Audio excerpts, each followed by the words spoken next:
Idaho is about to be known for more than just a potato state. Let's explore!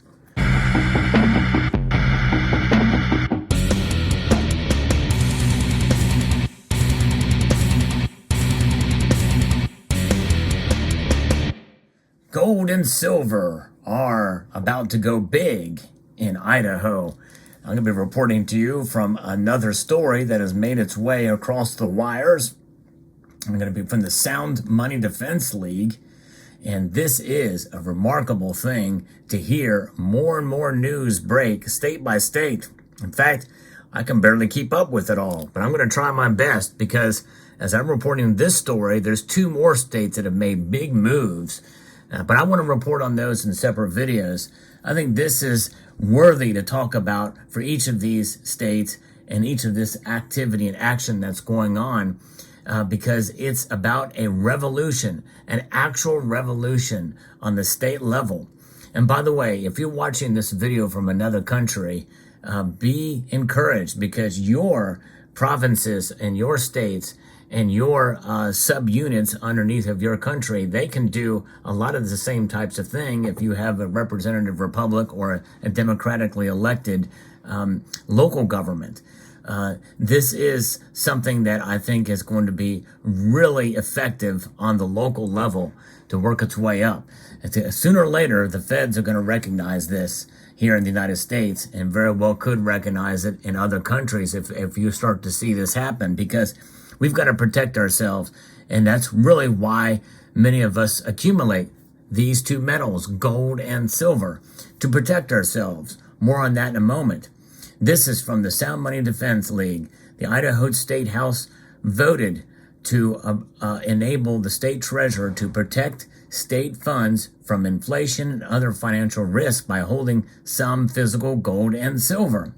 State representatives voted 40-29 to pass House Bill 180, the Idaho Sound Money Reserves Act, sending the measure introduced by the Representative Barbara Earhart from Idaho Falls and Senator Phil Hart from to the Senate for a hearing. Supported by Idahoans and groups such as the Sound Money Defense League, HB 180 would permit but not require the state treasurer to hold some portion of state funds in physical gold and silver to help secure state assets against the risk of inflation and financial turmoil, and or to achieve capital gains as measured in devaluing Federal Reserve notes. And this is where it gets interesting because there's a representative here that spoke on the House floor from Idaho who is Dalton Gardens. And he said, we need to give our treasurer the ability to consider doing what so many central banks around the world have been doing. And that's really the idea here. What they've been doing to protect themselves against the devaluing dollar, because the dollar affects everybody. 60% of all nations around the world transact in these Federal Reserve notes.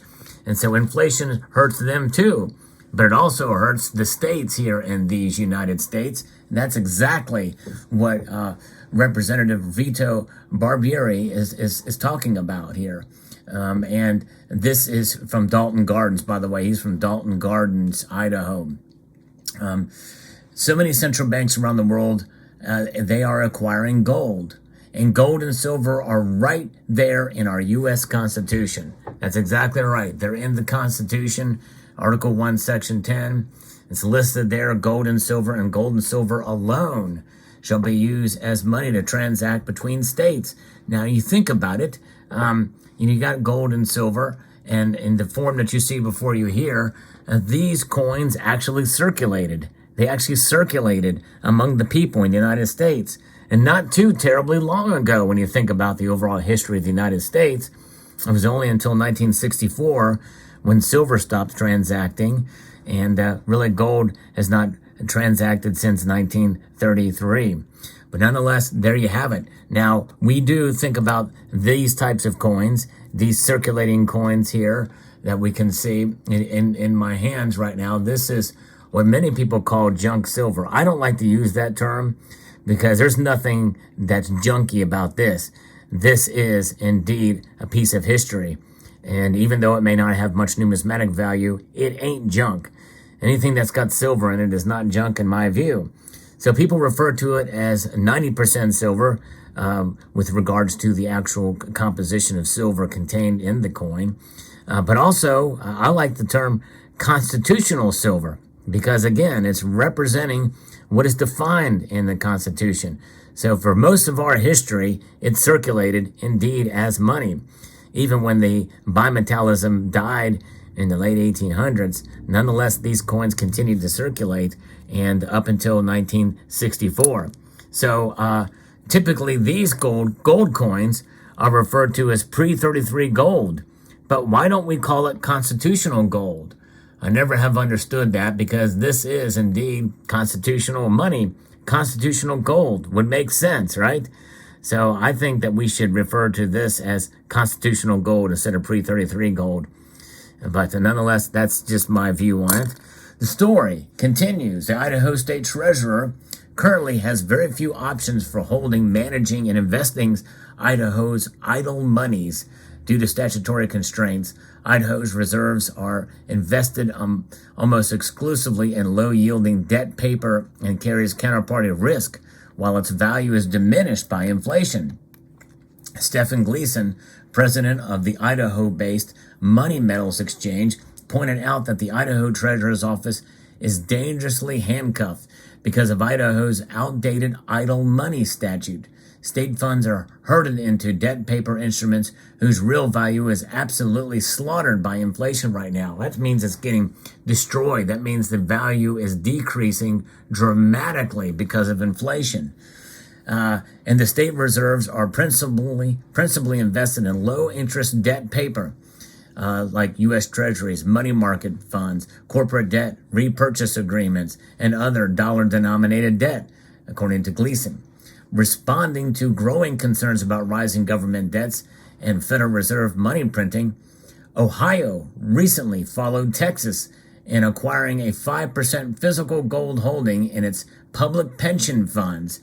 And West Virginia, Mississippi, Maine, Tennessee, Montana, and Missouri are presently considering bills in 2023 with provisions akin to Idaho's HB 180. J.P. Cortez, policy director at the Sound Money Defense League, said inflation has impacted every Idaho family. With inflation rates between the 7 and 9% range over this course of time, the real annual rate of return for Idaho taxpayers on its $10.4 billion in idle monies is deeply in the negative. The state treasurer manages several particularly large funds. The idle pool holds roughly $5.3 billion. The local government investment pool has $4.1 billion, and the diversified bond fund has $1 billion. HB 180 adds the authority to hold physical gold and silver directly in a manner that does not assume the counterparty and default risk involved with other state holdings. HB 180 bill does not grant any authority to buy stocks, future contracts, or other gold-based proxies or financial instruments. There's at least 5 depositories in the region that would be eligible to hold Idaho's gold and silver. So they almost like they have the infrastructure in place, which is pretty remarkable to think about. It's a tall order, but it can be done. It may not be required, but they may jump at the chance to do it if it becomes law. And we really do need, because states cannot print their own money, they've got to be able to protect themselves in this high inflationary period. And I think that's why many of these states are moving forward with it. Gold and silver are starting to become recognized as money again. And it's about freaking time, that's for sure. And by the way, this is going to be a big thing for Idaho, but wait till you hear about what else they're going to be doing. Stay tuned for that. I'm going to be talking about that in a moment. It's prudent to provide the state treasurer with options to hedge against accelerating inflation that's been foisted upon savers, wage earners, retirees, and the gem state itself is short-sighted by short-sighted politicians and central bankers in Washington, D.C., said Cortez. A failure to pass HB 180 would be costly. Inflation is a match, and it has already set Idaho's big pile of debt paper ablaze. House Bill 180 can be heard before the Senate State Affairs Committee very, very soon, within days of the recording of this video. It'll be interesting to see. Now, I think it's going to be big, and I think they will be open to it. And you know, partisan politics, you know, when I do my actual videos, I try to kind of steer clear from it. And again, I recognize that there are plenty of Democrats or liberals or left-leaning folks that watch this channel, and I appreciate every single one of you doing so. But typically, I think even you would admit, if we're intellectually honest enough, that it's mostly Republicans that are favorable to this kind of situation in these state houses. And Idaho has the second largest majority of Republicans in government. So that is encouraging. Now, the other thing is that this thing could pass, and we could start to see this thing take place.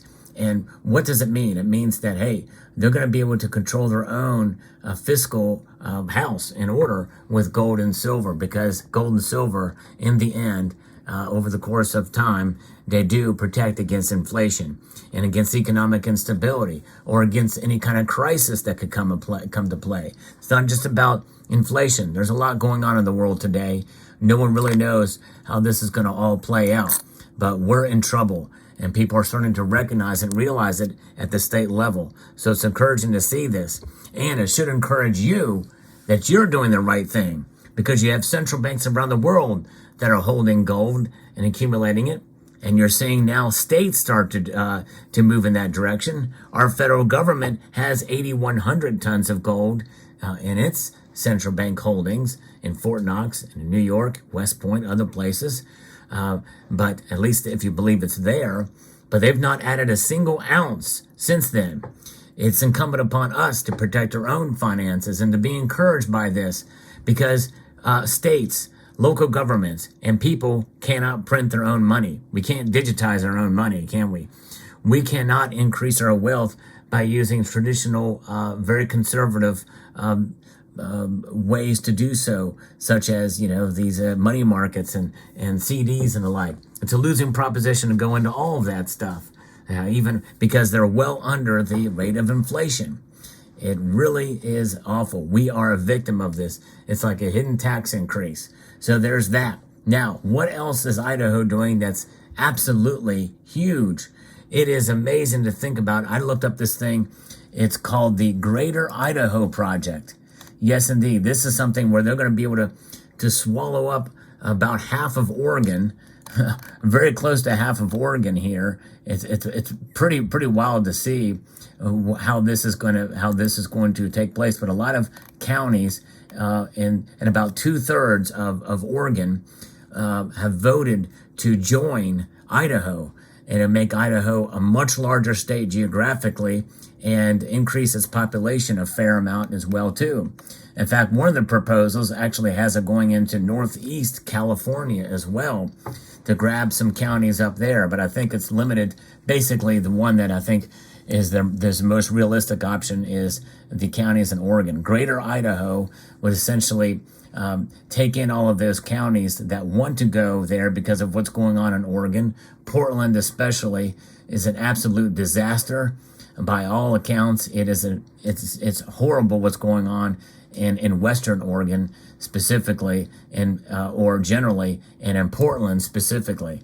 The population centers are destroying that state in Oregon, and it's a crying shame. So Greater Idaho very well could be a thing.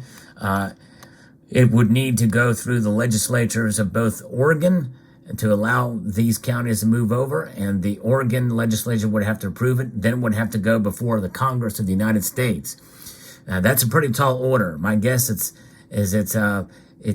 probably a long shot, but it's worth a shot, and it's taken some pretty big steps in the right direction so far. So we'll see what happens here, but nonetheless, that's where that stands. Greater Idaho. Idaho can be a much bigger state. So if you think about that, with all of these counties and Idaho becoming a larger state, and both in population and land area, them holding their gold in their possession and preserving their wealth as a state will be a very good thing, and position themselves in the future. So let me know what your thoughts are on this news, and I hope you found it insightful, educational, and informative.